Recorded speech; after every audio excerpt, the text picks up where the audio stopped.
Rumor has it the Safety Blitz has already begun, and we're going to look at a dash cam video of when we assume a driver's going to do something and then they just don't do it.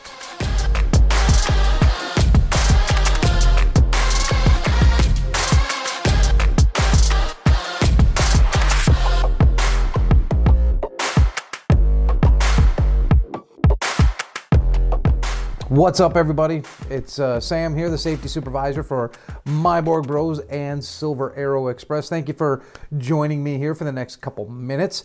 I know you guys are all very busy out there, and taking time out to watch this means the world to me, and all the feedback I get is fantastic. If you have feedback, feel free to get a hold of me at the bottom there or stop in and see me. You know where I work. And if you don't know where I work, you know where my office is, maybe I want it that way. Did you ever think about that? I don't know. Anyways, okay. So, rumor has it that the CVSA Safety Blitz that is starting this week has already begun. If you noticed on Facebook, a couple of our drivers have already said, hey, we've already been inspected, and it sounds like they're doing it. Now, I mean, I don't think there's any rule about them saying we have to start on Tuesday like they originally said. It is, they can be tricky like that. So just make sure that you guys are aware that the CVSA Blitz might be going on right now as we speak. They said it's going to be Tuesday through Thursday, but you never know. They might throw it out there early. So make sure that you are prepared for it, okay? Yes, they're going to be focusing more on like brake airline issues and alcohol and substance abuse issues, which there better not be any of that. Can we agree on that, okay? You don't be drinking and driving. I shouldn't have to say it, but I will. Don't drink and drive. But that's what they're going to be focusing on. But they also are just going to be doing inspections. Okay, they're going to be looking at your hours of service. They're going to be inspecting other parts of the vehicle and things like that. So make sure that you have all that in order. One of the things that I notice a lot of, and I'm not pointing fingers because there's a lot of drivers that do this, is not signing your logs and not putting shipping documents in your logs as well. It's very important that you do that, because if you don't, that's called a form and manner violation, okay? And it's not a severe violation, but it is a violation nonetheless, and it goes against the hours of service, which if you are on the Silver Arrow, if you drive for Silver Arrow, we do not need any violations when it comes to the hours of service basic category, okay? That's the one that we are already over the threshold on. That's the one that we need to get down. So make sure that you are signing your logs, and make sure that you're putting shipping documents in.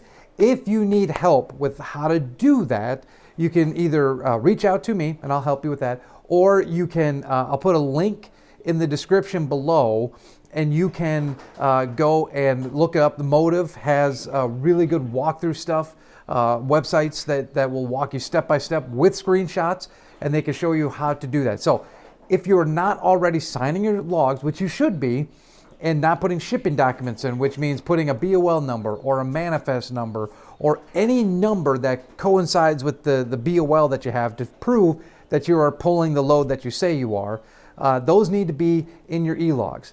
Again, I see that's usually one of the biggest things when I see a non-compliant log. It's one of those two things: no shipping documents, no signature. Also, make sure your equipment is running all right, okay? I just had Bill Meiborg in my office this last week, and he was saying he saw a different carrier, but the guy had his steer tire was low, and it was obviously low. And he was thinking that driver had to know that was low, because it would be pulling him to the side. And so he just wanted me to remind you guys, and it's a fantastic reminder, so I'll take credit for it. Sorry, Bill. I just want to remind you, make sure that you understand and that you have a feel for your equipment, okay? I understand if you're new to the company, you might not, be completely comfortable in it, but once you've been driving this equipment for a while and pulling these trailers, you should understand how they pull. You should understand how they run, and you should be able to start telling if there's something not quite right with it. It's just like, your own personal vehicle, my truck. I know my truck well enough now that if if there's something goofy with it, if the engine's sounding weird, or you know, it is pulling to the right or left, or you know, something is not right, I know that because I know what it feels like and what it sounds like when it runs normally. So you guys should be getting to that point. If you're not there already, that's something to work on, is get to that point where you are very comfortable with this equipment, and you can start to hear and feel when there should be some service to it, because we'll get that serviced, okay? That's one thing with Meiborg, is we love our equipment. We want to make sure our equipment is taken care of. So if you feel something goofy or something that's just you don't think is quite right, you don't have to be like a mechanic mind to know how to do this stuff. But if something just kind of feels off to you or doesn't feel right, make sure you notify us, okay? Either get with the shop, or you can call me and I'll transfer you to the shop, because I'm not a mechanic. But I can point you in the right direction. So if something's not right, let us know. We really want to get that taken care of, so that you're not broke down the side of the road, or so that you don't have a blowout of a tire. You know, that could cause multiple issues with that. So yeah, so again, just a heads up, Blitz Week might be starting like today, or even yesterday, or the day before. So make sure you're ready for that. Make sure your logs look good. Make sure your airlines are good. Make sure that you're not drunk, please. That should go without saying again. But yeah, just make sure that everything is looking good on your end, so that if you do get inspected, you pass with flying colors, and then I can get you guys that $100 bonus when you do pass the DOT inspection. Cool? Cool. All right, let's take a look at some dash cam video.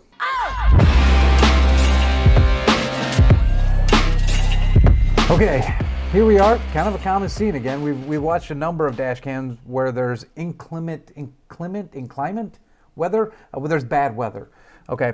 And this one's no different. We got some rain here, we got a couple cars in front of us, and we have a truck pulling out. So let's take a look at this dash cam and just see what happens in this. Driving along, and the car is stopped in front of us. So, interesting. So when I first saw this video, I thought it was interesting, because the car up front, we'll take a look at it again here. The car up front is actually doing a really good job around a semi. The car wants to turn left. He sees that a semi is coming out to turn right, and so he's actually giving that semi plenty of room to make that right-hand turn. Unfortunately, or I guess, you know, maybe not, but the weird thing, let's put it that way, is the car is going to make a left, and yet he decides to just hang out in the lane before he takes that left. I'm not entirely sure what he was waiting for on that, and I guarantee you the driver in this video wasn't sure what he was doing that too, because as you can see, he gets very, very close to him without actually making contact. Again, kudos to the SUV for getting out of the way, but you gotta make the turn, bud. You know, eventually you gotta turn that vehicle, especially, you know, you saw that one semi taking a right, but you failed to see the massive semi behind you coming up on you, because you're not in a turn lane. You're in our right of way here. So, again, I have said this numerous times. You just can't expect these vehicles to do the right thing. And I know that sounds harsh, and granted, I've got videos of you guys screwing up, but I've driven out there, you guys have driven out there, you know, even in my personal vehicle. It just seems like people are doing weird stuff behind the wheel anymore. And one thing that I just want to reiterate to you guys, I've said this numerous times, if you see brake lights, which you do here, if you see brake lights, man, start hitting your brakes. Because I don't know what these guys are doing, and as we see in this video, if this driver didn't take, you know, a maneuver around him, he would have just smashed right into the back of him. And you see that there's not much of a shoulder here at all. So the driver really had to be extremely careful. Didn't have much room to work with. Has a sign over there as well. And if he goes too far in, you know, it's raining. That ground's probably really, really soft right now. Could have gotten it stuck, or even worse, could have actually had that ground erode away from him and fallen into the ditch. So if you get yourself in a situation like this, and again, I've said this, I don't know, about 100 times, but numerous times, if you see their brake lights, assume that they don't know what they're doing and just slow down yourself, okay? The other piece with this, when it's raining like this, when you got the bad weather out there, the roads get slick. You know this. I'm preaching to the choir here, but you just got to be extra cautious when it comes to stuff like that, because had we had to slam on our brakes, there's a good chance we might not have stopped. We had an issue with a driver months back where same thing, raining, and the car in front of him stops and he slams on his brakes, but he did not stop, and he just slid right into the back of that car and rear-ended them. So when you got this bad weather and you're coming up on these cars like this and you see those brake lights, there's a truck, then there's SUV in front of them, man, just hit the brakes, okay? Again, if nothing happens, then you slow down a little bit and there we go. But for situations like this, when that could have turned into a rear end episode, even though we can make the argument that we would have been in the right on things like on something like this, it still would have just been an unnecessary fight, and a fight that we would have had to fight. A fight to fight, yeah, whatever. You know what I mean.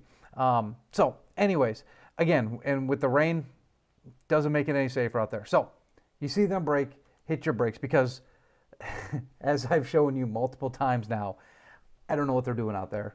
I don't know why that guy didn't turn. I don't know. I'm trying to even think of an excuse why he went to turn right there. Maybe he saw another semi and got nervous or something. But regardless, you see them braking, hit your brakes, okay? Just make sure that you're slowing down so that we don't run into anybody, so that we don't have to fight insurance companies needlessly, because he's going to come back and say, I had my turn signal on. I was trying to turn left. A semi was coming out. There could be an actual case in this episode here of us being in trouble for rear-ending this car. So let's not put ourselves in that situation. Cool? So if you see them brake, just slow down, because I don't know what they're going to do. They've gotten crazy out there. So anyways, as always, what would you do in this situation? If you have a response to that, please let me know. That's why we do this. I want to hear your opinion. I want you guys to see what our drivers see out there and put yourself in their shoes and go, if I see something like this, what would I do? That's what we're here for. So feel free to reach out to me. My contact information is below, or you can pop in the office and see me. I'm always there, typically, usually. If you come at like 2 a.m., I'm not going to be in the office. So, but regardless, other than that, I'll be around. So anyways, thank you very much for watching. And as I say at the end of every video, make sure that you drive safe.